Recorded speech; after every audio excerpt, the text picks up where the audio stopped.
The chains rattled when she moved, metal against metal, a sound that made me sick.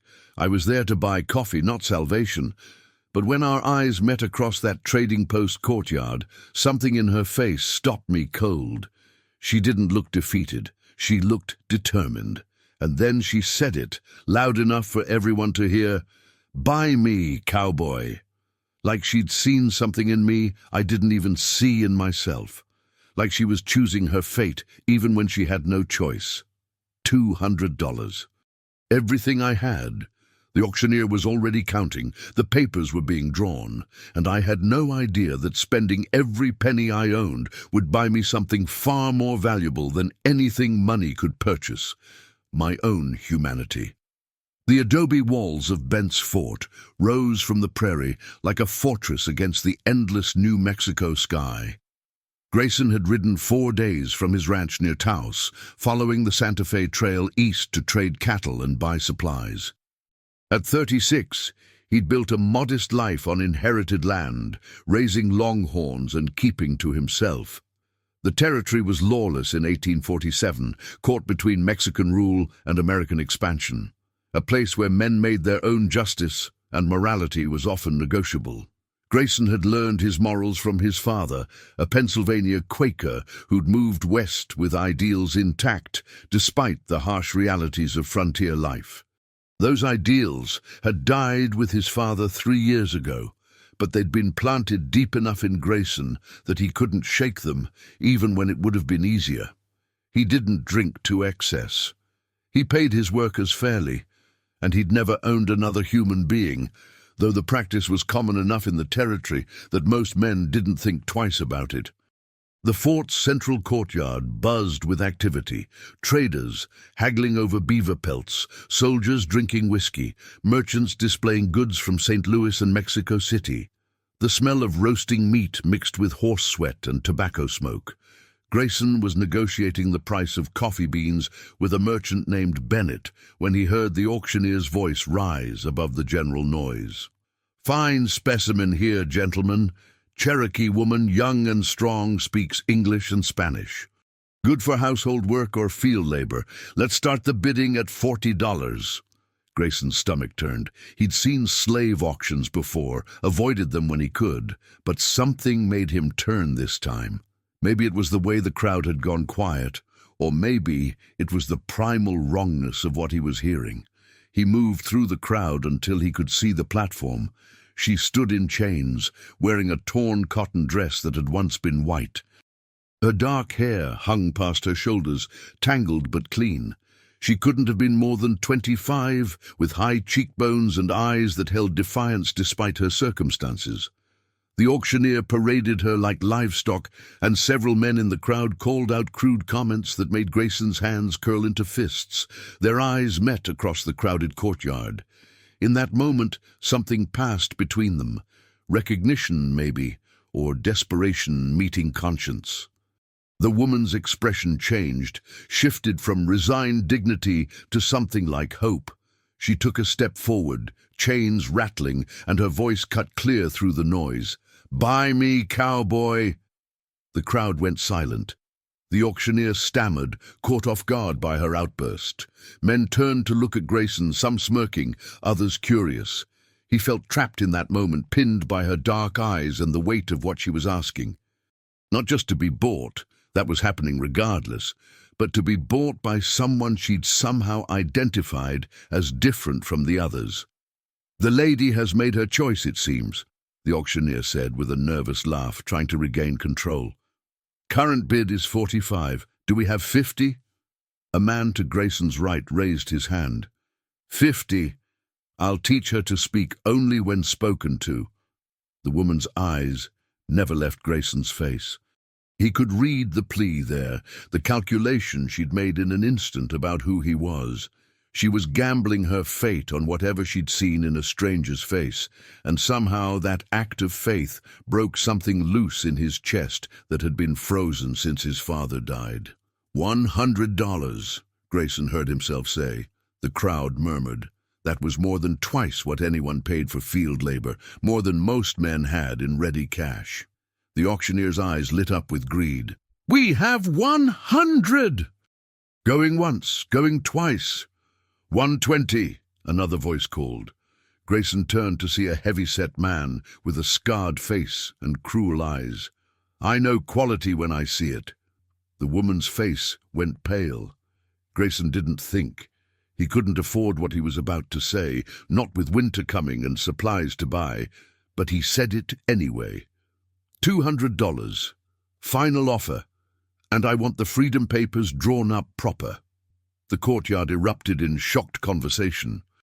The auctioneer looked between Grayson and the scarred man, who spat on the ground and walked away. Sold for $200 to the gentleman in the leather vest. Come settle your account. Grayson's hands shook as he counted out his money in the fort's trading office. $200 was everything he'd saved over 2 years, every penny he'd planned to use for new breeding stock and winter feed. The clerk prepared the papers with agonizing slowness, dipping his pen in ink and scratching out the details. Purchase of 1 Cherokee female, age approximately 25, sold to Grayson Cole of Taos, New Mexico Territory. You want regular sale papers or manumission papers? The clerk asked without looking up. Manumission, Grayson said firmly. Freedom papers, immediate release. Now the clerk looked up, eyebrows raised. That's unusual. You sure? You're paying premium price for... I'm sure. Write them up. The woman stood in the corner, still in chains, watching this exchange with an expression Grayson couldn't read. When the clerk finally finished and handed over both sets of documents, Grayson walked directly to her. The chains were locked with a simple padlock. He gestured to the clerk. Key. The clerk handed it over reluctantly. Grayson unlocked the shackles, letting them fall to the dirt floor with a heavy clank. He held out the freedom papers to the woman. These are yours. You're free. My name is Grayson Cole. What's yours? For a long moment, she just stared at the papers in his hand, then at his face, as if waiting for the trick to reveal itself. When she finally took the documents, her hands trembled. Isla, she whispered. My name is Ela. Pleased to meet you, Ela. I'm sorry for what happened to you. No one should... His voice caught. This is wrong. All of it. I can't fix it, but I can at least make sure you're not part of it anymore. Ela's eyes filled with tears, though she didn't let them fall. Why? You don't know me. You spent everything you had.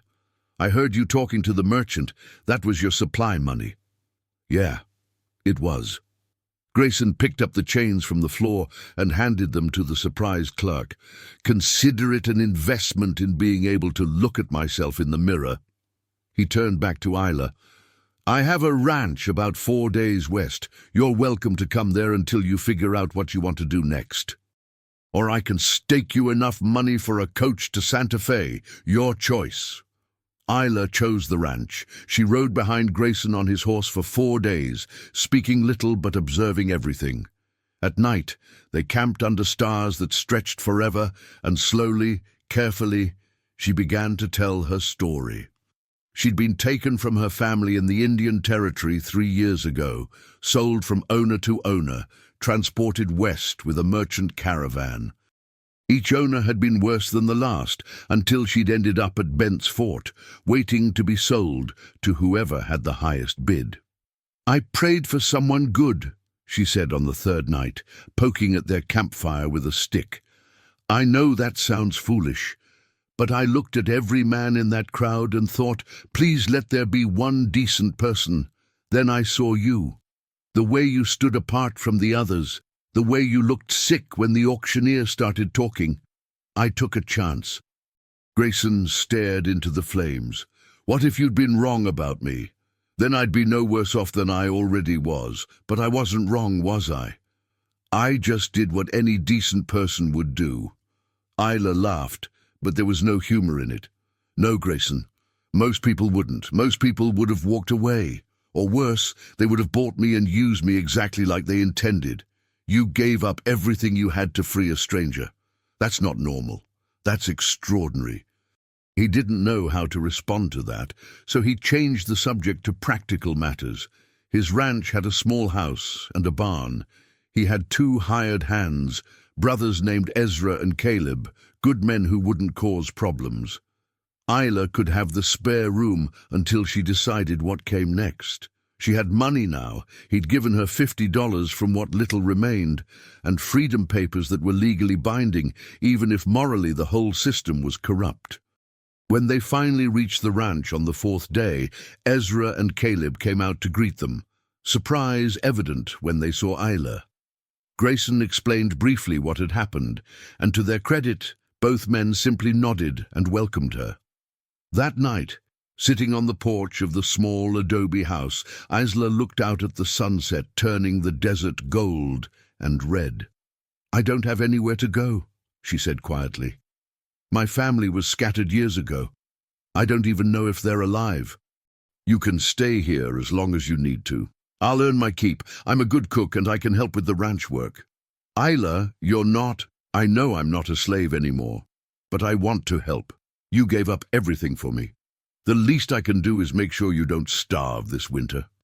6 months passed, like water flowing downhill, natural and inevitable. Isla transformed the ranch from a bachelor's domain into something that felt like a home. She cooked meals that reminded Grayson of his mother's kitchen, organized the chaotic household, and proved to be better with the cattle than either Ezra or Caleb. She'd grown up around animals, she explained, before everything had been taken from her. But more than the practical help, she brought something Grayson hadn't realized he was missing: companionship. They talked in the evenings about everything and nothing. She taught him Cherokee words and stories from her childhood. He shared his father's Quaker philosophies and his own struggles with faith in a world that seemed determined to reward cruelty over compassion. "Your father was right," Ayla said one evening in early spring. They were mending fence line, working side by side as equals. About treating people with dignity, about every person having inherent worth. I'd forgotten that during those 3 years. Started to believe I was what they said I was. Property, nothing more.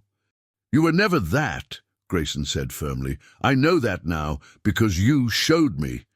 She set down her tools and looked at him directly. "You gave me more than freedom papers, Grayson. You gave me back my humanity. You looked at me and saw a person when everyone else saw a commodity. That's a gift I can never repay. You don't owe me anything, I know. That's why I'm choosing to stay, not because I have to, but because I want to. This ranch, this life, it's good. You're good. And I'm tired of running from things. I want to build something instead." Grayson felt warmth spread through his chest, something he hadn't felt since before his father died. Purpose, maybe, or hope. "I'd like that," he said simply. As spring turned the desert green with unexpected rain, Isla and Grayson worked side by side to build the ranch into something sustainable.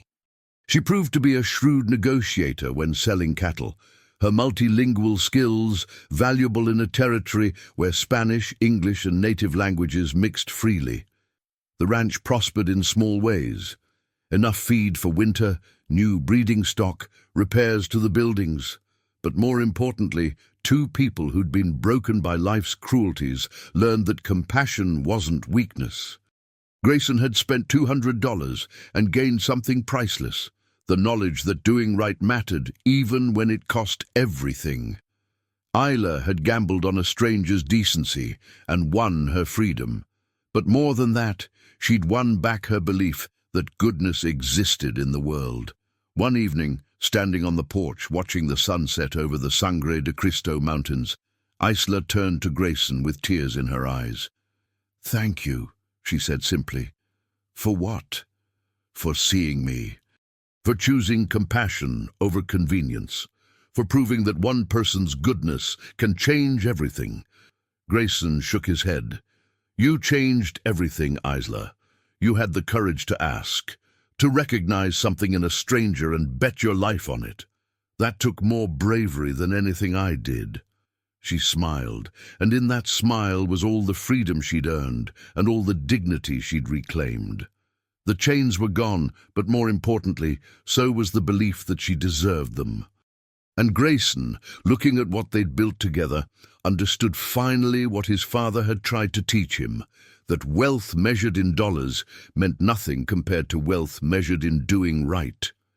The desert wind carried the scent of sage and possibility, and two people who'd found each other in the worst of circumstances stood together in the best of them, free, equal, and home.